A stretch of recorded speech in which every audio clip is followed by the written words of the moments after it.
Assalamualaikum warahmatullahi wabarakatuh.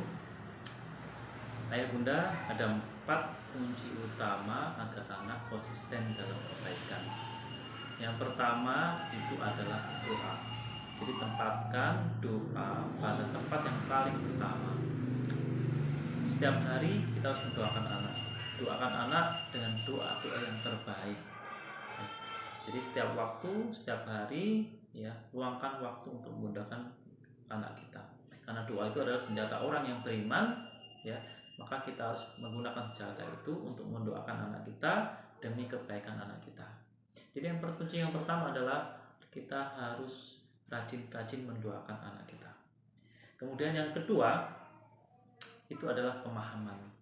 Nah, pernahkah ayah bunda memberikan pemahaman ke anak pentingnya sholat, kemudian apa sih pahalanya ketika anak mengaji Al-Quran, apa pahalanya ketika anak mau bersedekah, apa pahalanya ketika anak berbuat baik. Itu perlu diberi pemahaman. Agar apa? Agar anak melakukan ibadah itu bukan karena ketakutan, bukan karena ancaman dari orang tua, tapi karena dia paham. Misalnya gini, pernahkah ayah bunda memberitahu bahwa, nak, kamu mau nggak mendapatkan pahala 10 kali lipat, atau mendapatkan pahala 100 kali lipat? Dengan cara apa? Dengan cara membaca Al-Quran. Satu huruf Al-Quran itu pahalanya 10.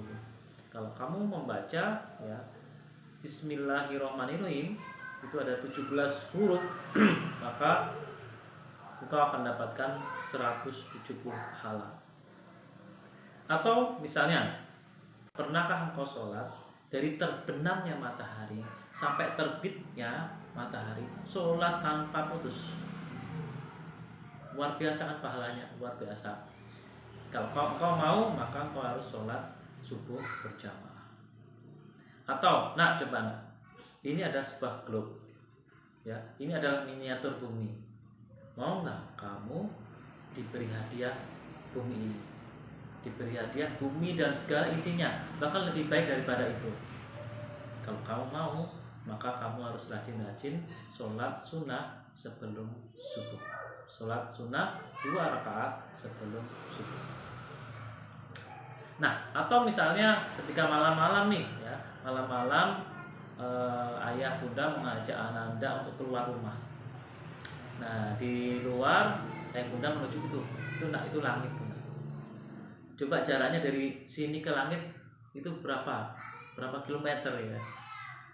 Nah, surga itu itu lebih luas daripada dunia dan langit. Lebih luas daripada langit dan bumi. Nah, ketika kita tinggal di surga, coba jaraknya dari sini ke sana, dan itu hanya sebatas pandangan kita. Makanya mari kita bersungguh-sungguh untuk mengejar surga, untuk mendapatkan surga, untuk bisa masuk surga sekeluarga. Nah, itu yang kedua. Jadi memberikan pemahaman. Termasuk juga kenapa kita harus makan pakai tangan kanan, tidak boleh pakai tangan kiri. Kemudian kenapa kita makan dan minum dengan duduk, tidak boleh dengan berdiri. Itu semuanya ada hikmahnya. Termasuk juga kenapa kita tidur miring ke kanan, tidak miring ke kiri. Kenapa kita juga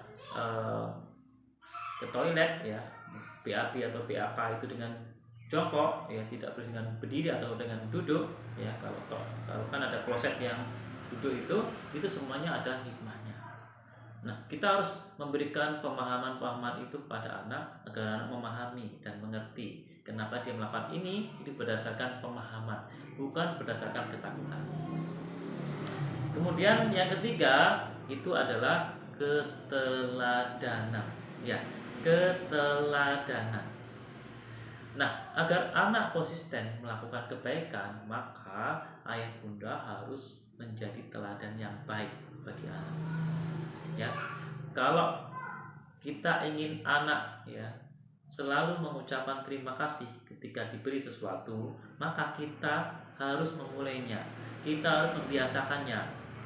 Ketika ada seseorang atau anak melakukan sesuatu atau anak membantu diri kita, maka kita harus mengucapkan terima kasih. Kalau misalnya kita ingin agar anak itu selalu membantu kita dengan ringan tangan, ya, maka kita juga harus selalu membantu mereka dengan ringan tangan tanpa mengeluh.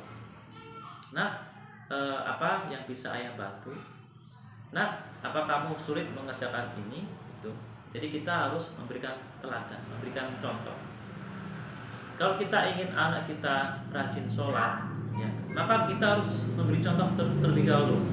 Ya, anak asik nih main game, ya. Anak asik main game, kita ingin mengajak mereka sholat, maka diri kita harus siap dulu. Sebagai ayah harus siap dengan sarungnya, harus siap dengan kopiahnya, dan siap berangkat ke masjid. Bagi bunda, dia harus siap dengan mukenanya, baru dia memanggil anaknya. Nah, ayah sudah siap, ayo kita sholat bersama di masjid. Nah, bunda sudah siap, ayo kita sholat bersama-sama. Otomatis insya Allah ketika anak melihat orang tuanya sudah siap, maka dia otomatis akan mengikuti. Jadi yang ketiga adalah teladan. Yang keempat adalah reward and punishment. Jadi kita hidup di dunia ini kan ada reward and punishmentnya. Yang sering berbuat baik akan dapatkan reward berupa surga, yang sering berbuat keburukan dapat punishment berupa neraka. Termasuk juga kita motivasi anak dengan reward and punishment. Nah, kalau kamu hafal juz 30, maka ayah akan kasih hadiah. Nah, kalau kamu nilainya bagus, nanti ayah akan kasih hadiah. Nah, ini ada tugas-tugas kerjaan harian, ya. Jika kamu mengerjakan semua kerjaan ini, misalnya ada membersihkan tempat tidur, menyiram tanaman, atau mungkin mencuci piring, atau mungkin belajar, sholat tepat waktu, itu ada nilai-nilai rewardnya. Bisa berbentuk uang, misalnya sholat subuh di masjid kita kasih 1.000, kemudian belajar kita kasih 1.000, kemudian membantu orang tua kita kasih 1.000, membereskan mainan kita kasih 1.000. Nah, setelah itu dijumlah berapa pendapatan atau uang yang diperoleh oleh anak itu.